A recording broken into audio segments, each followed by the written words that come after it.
All right, we are back with Bob Odell, but more importantly, Gidon Ariel, and we're talking about a day in your life. And we had lunch at Aroma Cafe. I ordered breakfast, actually, and you ordered... I think I ordered the same thing. Pretty much the same thing, yeah. You had orange juice, I had a cappuccino. And I like onions in my omelet, and you had... mushrooms. And our sides were different, though. I had tuna and avocado. You had, I don't remember. But we also had Arab salad. Cucumber, tomatoes, very common here. It's Israeli salad. Don't they call it? Oh, Arab salad. I'm sorry. With the Arabs, they probably call it an Arab salad. The Israelis call it an Israeli salad. Okay. I'd actually heard that as Arab salad, but from years ago. Okay, fair enough. So, did you pray before the food, before we started eating, or after? Both. All right, both. So tell us how'd that work? The prayers or blessings associated with eating is an important part of Jewish ritual. The verse in the Bible in Deuteronomy, check it out on this, please, is "You shall eat and be satisfied, and you shall bless the God for the good land that He gave you." I think that's pretty much the verse, translated on the fly. Is it on the fly or off the cuff? A little of both. And so the rabbis, the sages, understood this to meaning that you should not just. It says specifically that you should bless God after eating. Understand that this it is understood that this is after eating a meal with the staff of life bread. The sages say if you are commanded to say a prayer and to bless God for the food that you're eating when you're satiated, certainly you will pray when you're hungry, because people naturally will pray more when they're hungry than when they're sated. So that is why the sages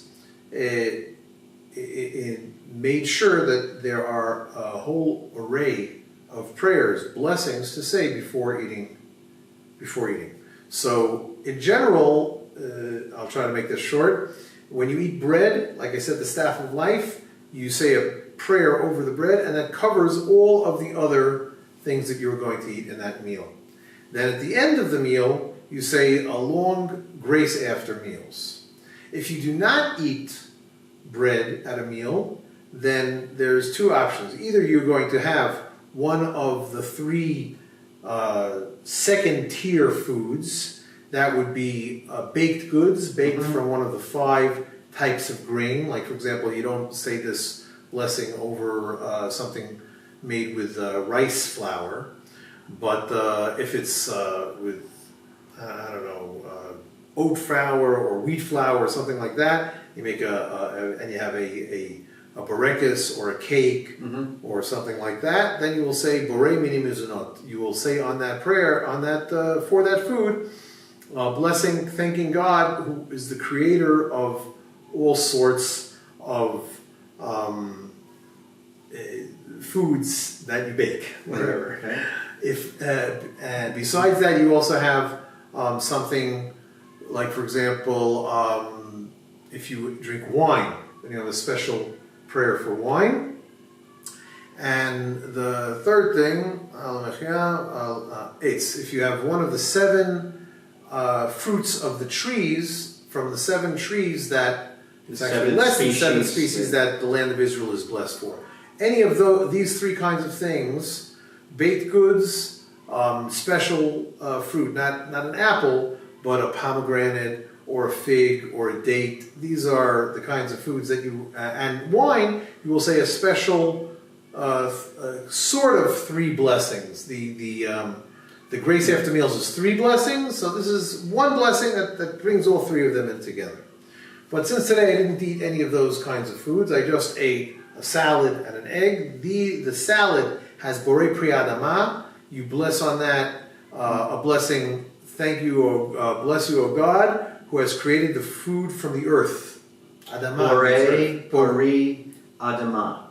the creator Yeah. of the fruit of the earth. And Adamah sounds like Adam. Adam. And Adam, it says right over there, you will be called Adam, for you were brought forth from the earth. Okay. So if you don't know Hebrew, you have no idea what it's talking about. In fact, there are hundreds, maybe thousands of names in the Old Testament. Many of them most of them have a meaning, and some of them give a reason for the meaning. This week we read from the first chapters of the book of Exodus, where we talk about Moses' birth.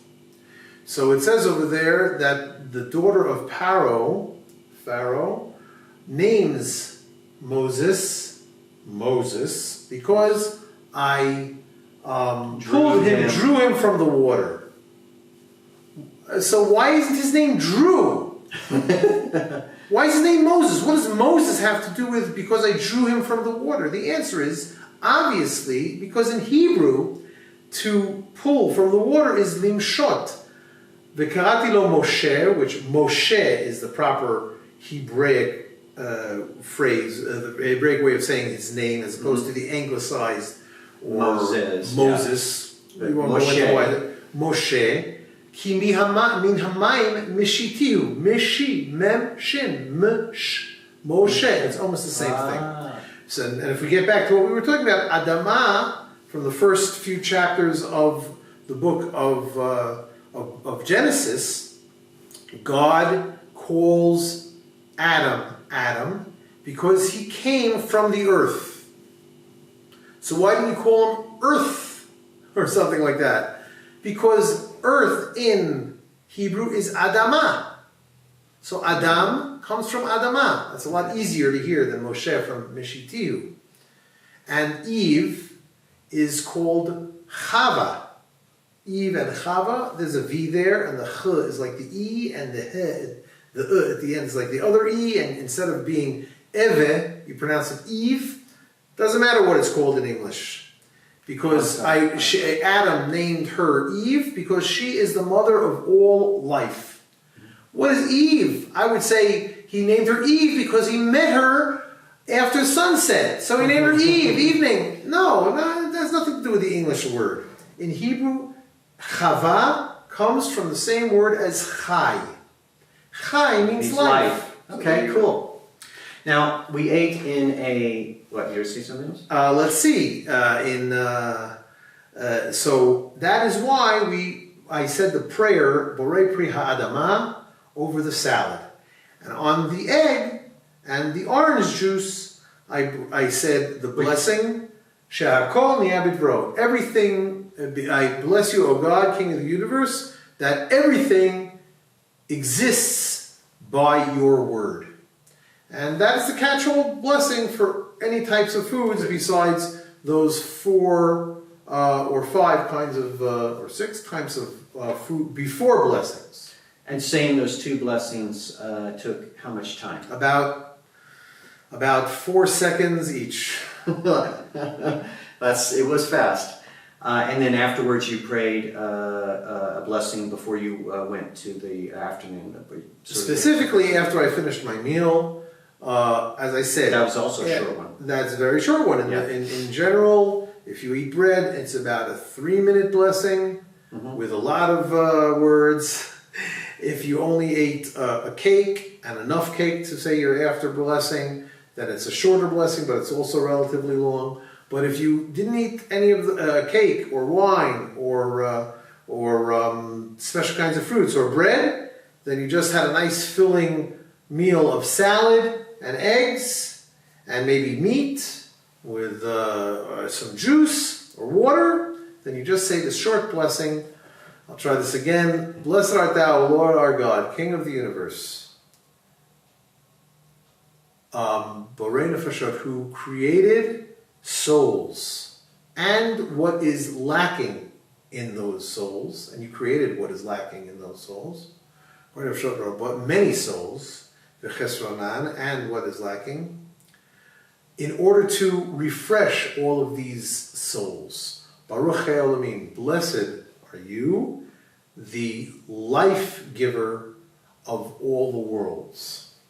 And that is what we say at the end of eating enough or drinking enough of something. If you just have a little taste of something, you don't have to say a blessing afterwards. But if you eat like an egg-sized serving, then you say that blessing afterwards. So when you said that blessing afterwards, you told me in English, you used that as a teaching moment for me. I tried. To speak to me in English what you were going to say. And you gave me that like you translated it on the fly to English and then said, and now I'm going to say, and then you said your blessing and you got up and ran to the afternoon because prayer. You wanted to leave 5 minutes before, but it was actually 3 minutes before by the time you left. So I had to jog. Is it critical to be at the afternoon prayer before it begins? Can you walk in? If you walk in a little late, then you're a little late. You're trying to give. But you want it. You want to give. You want to pay respects. Yes. To I the Lord got there and just on time. Okay, good. Just one last question, because I want to move to the afternoon and in the evening prayers. I went with you. By the way, you didn't know that we were going to do this. Like I got this idea this afternoon to record this. So this is, it's only until now that anything you do from now on tonight will be with the thought of your normal day, because we had this conversation. Anyway, okay. No, I want to ask you one other thing, because we were eating at Roma Cafe. Now, you've told me, but I think they should know this, that Jerusalem is a little bit easier place for an Orthodox Jew to eat. Why? Okay, hold that thought, and we'll come back and answer it. All right, so until next time, this is Bob Odell and Gidon Ariel saying Shalom, shalom. shalom.